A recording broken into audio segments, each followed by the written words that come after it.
ZZ109FM Talk Radio. This is Elsie Jenkins here. Toilet paper wars. Well, it's a beautiful 2026 and look over there by the hill. Look up on top of the hill. You're going to see that white flag up there. That's right. That ain't my white flag. That's Miss Bahama's white flag. That's right. The white flag of surrender. That's right. We got some video footage here. Our last bit of video footage of the war, toilet paper wars. And that's right. You can see I had my soldiers lined up ready to go. Every opportunity I found where I could slip in and replace something with something. I made sure there was either a little bit on the roll or nothing on the roll. But you know what? At the end, Ms. Bahamas got tired of dealing with the situation. And what you see here is the replenishment of toilet paper. That's right. Grown-ass people refusing to go in there and do what a community requires people to do. To make things smooth and efficient. You know, when you see something is low, you go in there and you take a look and you find the supply closet and you replace whatever the supply is that's low. It's that simple. Do you expect one person to do this in a community that works together, that pitches in? No. Unless you assign that for somebody and they're appreciative in doing it. But 9 times out of 10, it's very simple for everyone in the community to get together, and it's called pitching in. You pitch in, you do your part. Okay, but when you refuse to pitch in, but you still want to take advantage of the opportunities in the community, that's going to make people in the community feel a type of way. Especially if you're talking about the bathroom. You don't want to replenish the toilet paper. Or you use it, but then you run out there laughing and for the other person to have the juicy ass. And got to waddle to the closet to get some. Or holler like a damn fool of an embarrassment to get help. Because there's no toilet paper. Grown-ass person. These ain't little kids we talking about. I'm talking about grown-ass people having to holler because they ain't got no toilet paper to wipe their ass. Well, you see the white flag is up. And the champion is Elsie Jenkins. And yeah, that's right. Ms. Bahamas went in there and she got the toilet paper out the closet and replenished it. That's right. And that's the end of the war. Because when you start doing what is necessary, then there's no conflict. There's no drama. It's very simple. Question is why? Why do people have this mindset? Well, let's just go ahead and fast forward to the next level of this Miss Bahamas drama. You see, these are weed heads, her and her stupid boyfriend. They're weed heads, and I don't care what you think about me when I talk about weed heads because I live with them, I know them, I have them in my family, I know what y'all's about. Now, if y'all was the most successful people on the planet, like Snoop Dogg, doing all kind of miraculous things, then that's one thing. But if we look at the success rate of most weed heads, it ain't a very pleasant conversation. It's not. So, pushing you up to date, you see Ms. Bahamas and her stupid boyfriend ain't got but 90 days to be able to move on out. They got their notice, verbal notice. Get the hells on up out of here because you're not making this situation here conducive for everyone to enjoy their quality of life. And if you don't know what conducive means, then God dang it, get your ass into Educational 101. And you probably need to be in a class before 10th grade education, Bob. Maybe the 9th grade is where your ass should start. Oh, yeah, but you're rubbing against the grain around here. If you do that enough times, nobody wants you around. It's that damn simple. All right, so as we move forward, we take a look at a couple of areas of concern. keeping you on track of these 90 days. You know what? 17 of those 90 days are now gone, so they no longer have 90 days. Exactly 64. You see, 90 days seems like a lot of time, but it's not a lot of time for you to get yourself together, come up with a plan, and move stage left expeditiously. It's not a lot of time, because if you don't manage this money within this time properly, you're going to be in trouble. And today, there's a nice little scam going on out there. If you ever have to rent, it's called application fees. These suckers, man, need to be removed. Application fees. You got to pay an application fee every time you want to apply for some place to live. And 9 times out of 10, you're losing your money, because if you don't qualify, which a lot of them already know you don't, they're keeping your money. So it's the best scam in the world for them to make a few dollars. They ain't going to get rich off of it, but you damn sure when you got 1,000 people, 1,000 people applying every year, giving you $10, what is that amount? That's $10,000. That ain't no small amount of change. And you can just turn away 1,000 people a year just to put $10,000 in your pocket. What's wrong with that? We're not dummies out here. We can do math out here. We can add it up, figure out that you're scamming people with these application fees. And if they're more than $10, you can imagine they're making more money than that. So, let me tell you what benefit these people receive. Because a lot of people don't receive this benefit. You know, let's go back a little bit first. Why they getting this benefit? I got caught up in this one time in my lifetime, going and getting payday loans. You know, payday loans are a terrible way to try to supplement the money you don't have. But you get it. It gives you that extra money, but what happens is when payday comes, you are going to be short that money. And 9 times out of 10, you're just going to go back and get it again. It's convenient. Yeah, you got to pay a fee, but it gives you some false sense of security that you got extra money. Now, the problem with these loans is that if you get more than one, you're in trouble. Because your $1,000 a month could easily turn into $500 a month, because you got to pay back $500 of payday loans. Big problem if you're trying to get ahead. You got to get an extra $500 somewhere to be able to not have to go back and get loans again. That's the problem. So, complain. That's all weed heads do, is complain. Sit around and complain. But they never try to fix the issue or problem themselves. They never try to resolve the situation themselves. You stop using them, and you use your resources, work extra hours, get a second job, but you do what you have to do to bring in the money, and you're now no longer in that situation.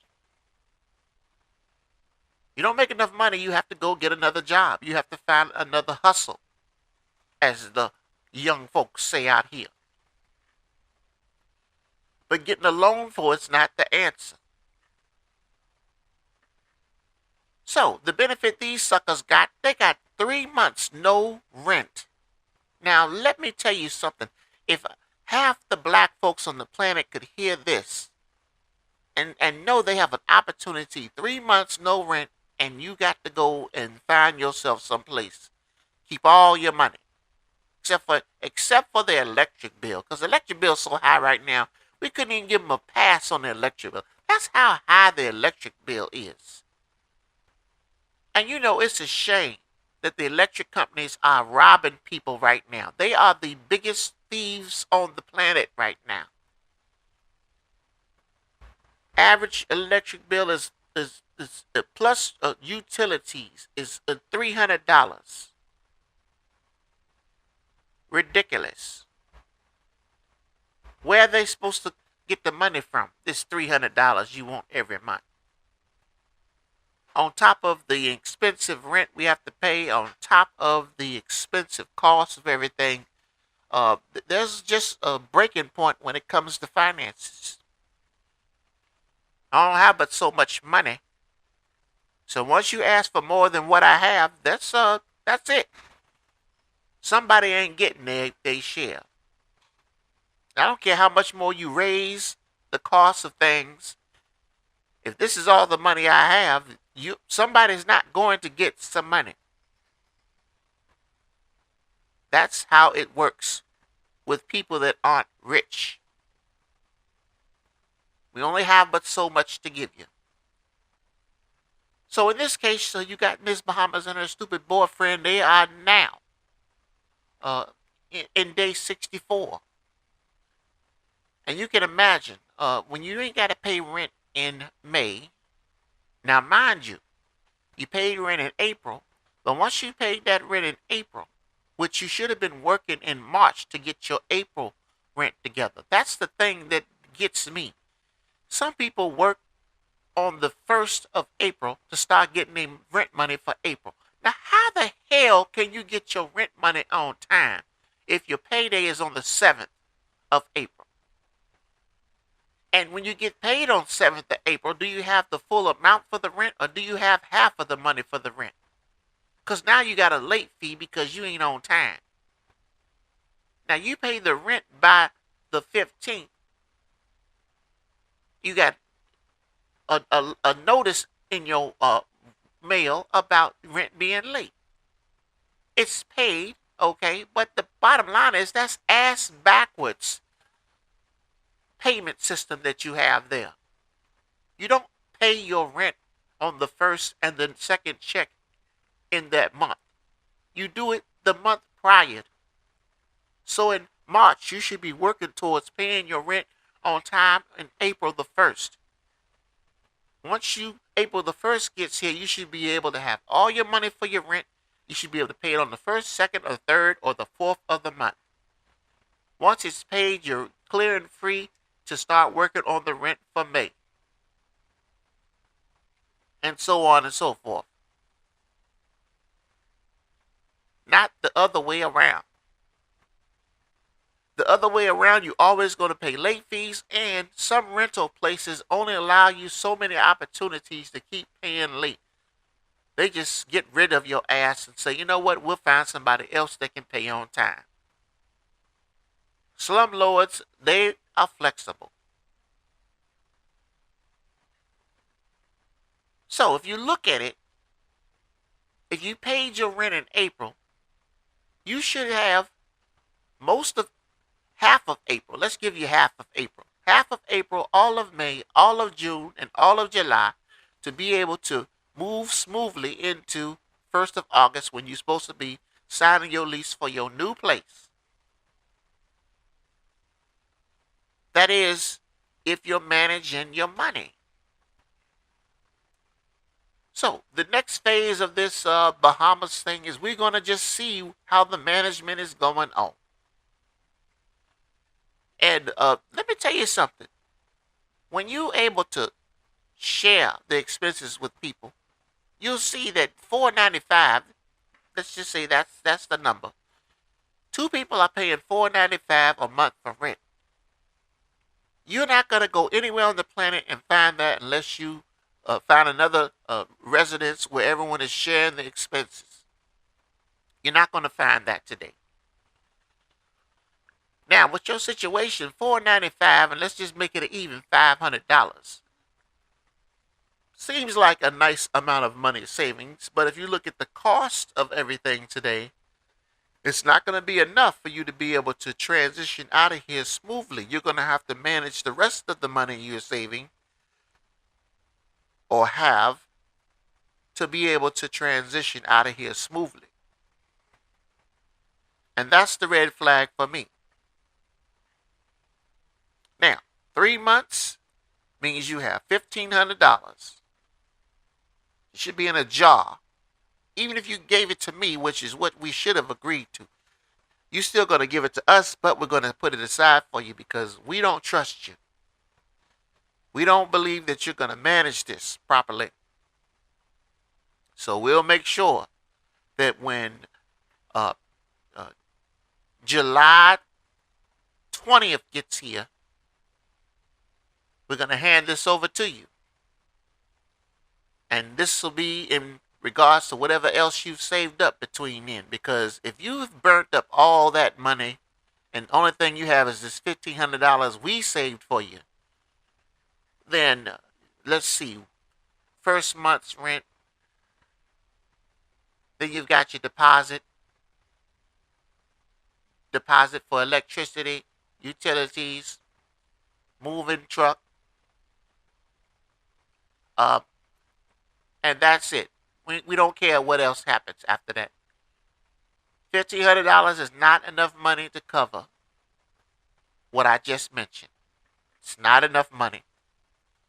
But it is enough money for you to get your backpack and start walking down the street in your new homeless mode, because that's what you're going to be in when we done with you and you've mismanaged your money.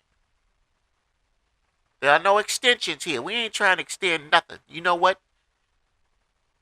You mismanaged to get here. You mismanaged while you were here.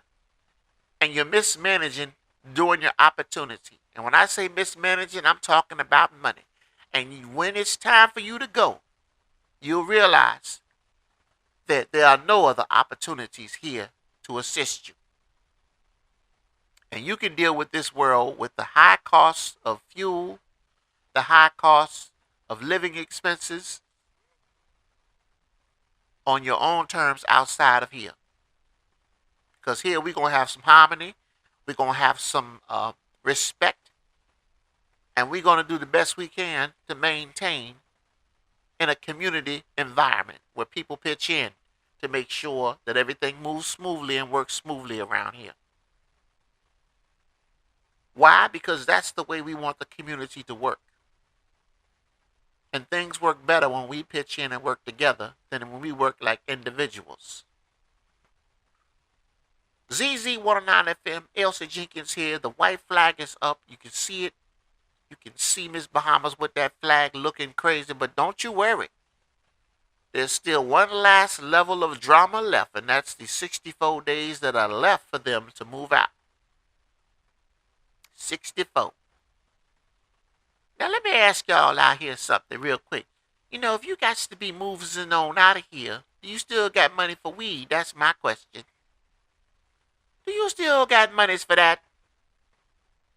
My answer is hell's no. That's $100 times 3 months. That's $300 you could be using towards your electric deposit, your sanitation cost, or even your U-Haul truck to get the hells upside of here. But we're going to manage and monitor, because so far they still smoking that damn weed like it's okay. And I don't know who's paying for it, but it ain't me. ZZ109FM, this Elsie Jenkins. These suckers, boy, they going to go out in a big ass boom. I don't care what nobody say. I already knows it. The math don't lie.